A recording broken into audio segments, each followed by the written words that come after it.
আসসালামু আলাইকুম ওয়া রাহমাতুল্লাহি ওয়া বারাকাতুহু।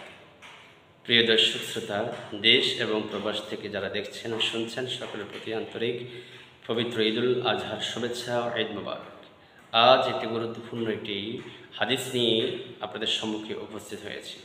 রাসূল করিম সাল্লাল্লাহু আলাইহি ওয়াসাল্লাম বলছেন, সিয়ামু ইয়াউমে আরাফা আহতাসিবু আলাল্লাহ আন ইউকাফিরা সানাতাল্লাতী ক্বাবলা ওয়া সানাতাল্লাতী বা'দা।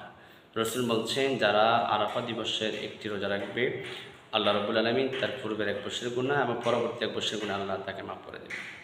এবং প্রশ্ন হচ্ছে, আরাফা দিবসটা কবে? এক্ষেত্রে আমি আপনাকে এই রসুলের একটা হাদিস শুনিয়ে দিতে চাই। রসুল বলছেন, ইন্নামাল আমালু বিন্নিয়াত, প্রত্যেকটি আমল বান্দার নিয়তের উপর নির্ভরশীল। আমরা নিয়তকে সহি করে আমল করতে চাই। নিয়ত সহি করে আমল করলে সে আমলের উত্তম যা পাওয়া যাবে। রসুল বলছেন, চাঁদ দেখে রোজা রাখো, চাঁদ দেখে রোজা ভঙ্গ করো।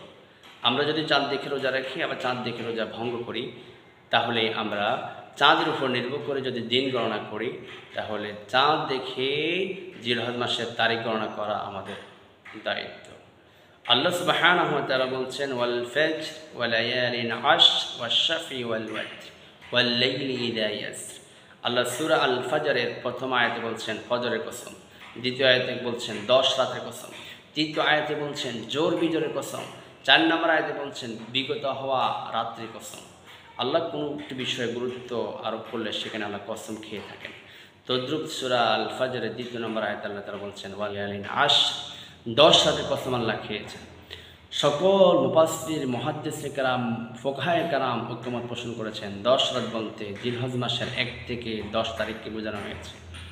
রাসূল করিম সাল্লাল্লাহু আলাইহি ওয়াসাল্লাম বলছেন, জিলহজ মাসের 1 থেকে 10 তারিখ এতটা গুরুত্বপূর্ণ, দিনের বেলায় যারা দিনের বেলায় আমল করবে 1 বছরের সওয়াব তার আমলনামায় লিখে দেওয়া হবে।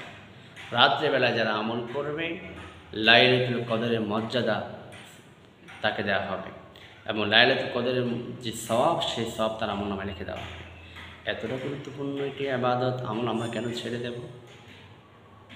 আরাফা দিবসে রোজা রাখাটা ফরজ, ওয়াজিব কোনটা?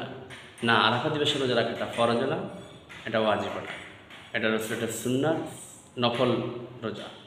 তাহলে সে নফল নিয়ে ভাড়াবাড়ি নয়। চাঁদ দেখে যদি রোজা রাখি, চাঁদ দেখে আমরা রোজা ভঙ্গ করি, আমরা চাঁদ দেখে জিলহজের তারিখ গণনা করি, আবার চাঁদ দেখে আরাফাত দিবস গণনা করি। ইয়ৌমে আরাফা সৌদি আরব হচ্ছে 9 তারিখ, বাংলাদেশে হয় 8 তারিখ। আবার বাংলাদেশে ইয়ৌমে আরাফা 9 তারিখ, সৌদি আরব হচ্ছে 10 তারিখ। এখন আমাদের করণীয় কোনটা? আমরা প্রাধান্য দেব, তারিখকে প্রাধান্য দিয়ে আমরা রোজা রাখব। তারিখকে প্রাধান্য দিয়ে আমরা রোজা রাখবো। আল্লাহ মানুষের অন্তরের কথাটা দেখেন এবং শোনেন এবং বোঝেন। আমরা আর একটু মধ্যম পন্থা যদি অবলম্বন করি, যেহেতু আমলের প্রয়োজন, যেহেতু নেকের প্রয়োজন, সেহেতু আমরা 10টি রোজায় রাখার চেষ্টা করি। বাংলাদেশের চাঁদের উপর নির্ভর করে যদি 10টি রোজা আপনি রাখেন, তাহলে 8 তারিখ হচ্ছে সৌদি আরবে ইয়ৌমে আরাফা, বাংলাদেশে 8 তারিখ, সৌদি আরবে 9 তারিখ। তাহলে 8 তারিখ আপনি রোজা রাখেন, আবার 9 তারিখও রাখেন, তাহলে আপনি দেখবেন সৌদি আরবে আরাফা আপনার কাছে ছুটলো না, বাংলাদেশের তারিখে অনুসারে আরাফা আপনার কাছে ছুটলো না। আপনি 10 রাত্রের কথা চিন্তা করে আপনি আমল করলেন, রোজা 1টা রাখেন আর 2টা রাখেন, আপনি ওই হাদিসের উপর আমল করলেন। এক্ষেত্রে আপনার আরাফাও এসে গেল, নফল রোজাও এসে গেল। আসুন আমরা বাড়াবাড়ি না করে আমরা সঠিকটা বোঝার চেষ্টা করি।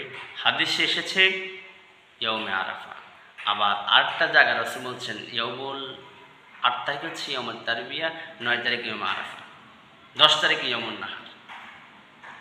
তাহলে সরাসরি দিনের কথাও আছে, আবার এখানে তারিখের কথাও আছে। তাহলে আমরা যেহেতু 2টি আমল করা সম্ভব না, একটি আমল করতে পারি। আমরা তারিখ অনুসারে চাঁদের সাথে নির্ভর করে আমরা আমল করি। আল্লাহ আমাদেরকে যা দান করবেন। আমি আহ্বান জানাবো, আপনি 10 দিনের আমলে করেন, বাংলাদেশের তারিখ অনুসারে 10 দিনের আমলে করেন। এতে করে আপনার আর বাংলাদেশ তারিখ অনুসারে আরাফা পেয়ে যাবেন। আর যদি সৌদি আরব মনে করেন, তাহলে আপনি রোজা রাখছেন, আপনার আমলও হয়ে যাচ্ছে। আল্লাহ মানুষের অবস্থা দেখেন। ইন্নাল্লাহা লা ইয়ানজুরু ইলা সুওয়ারিকুম ওয়া আমওয়ালিকুম ওয়ালাকিন ইয়ানজুরু ইলা কুলুবিকুম ওয়া আমালিকুম।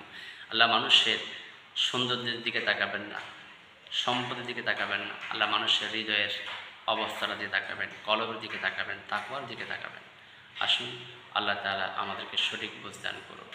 আপনি যদি কোনো ইয়ৌম আরাফার কথা চিন্তা করেন, তাহলে সৌদি আরবে যে দিন আরাফা হচ্ছে জিলহজ মাসের 9 তারিখ, ওই দিনটা পৃথিবীর বিভিন্ন রাষ্ট্রে ওই সময় রাত। তাদের জন্য আরাফা কোন দিন? তাদের জন্য আরাফা কোন দিন? তারা তো আরাফাত দিবসে রোজা রাখবে, আরাফা ময়দানে উপস্থিত হবে না। তাহলে একটু চিন্তা করুন, আমলটা সহজ করুন, মধ্যম পন্থা অবলম্বন করুন। আমরা তারিখের সাথে নির্ভর করে আমল করি, সাথে সাথে জিলহজের এই তারিখগুলোর কথা চিন্তা করে আমল করি, তাহলে দেখবেন আল্লাহ আপনাকে উত্তম জাযা দান করবে। আশা করি বুঝতে পেরেছেন। রব্বে কারিম আমাদেরকে সঠিকটা বুঝে আমল করার তৌফিক দান করুন। আসসালামু আলাইকুম ওয়া রাহমাতুল্লাহি ওয়া বারাকাতুহু।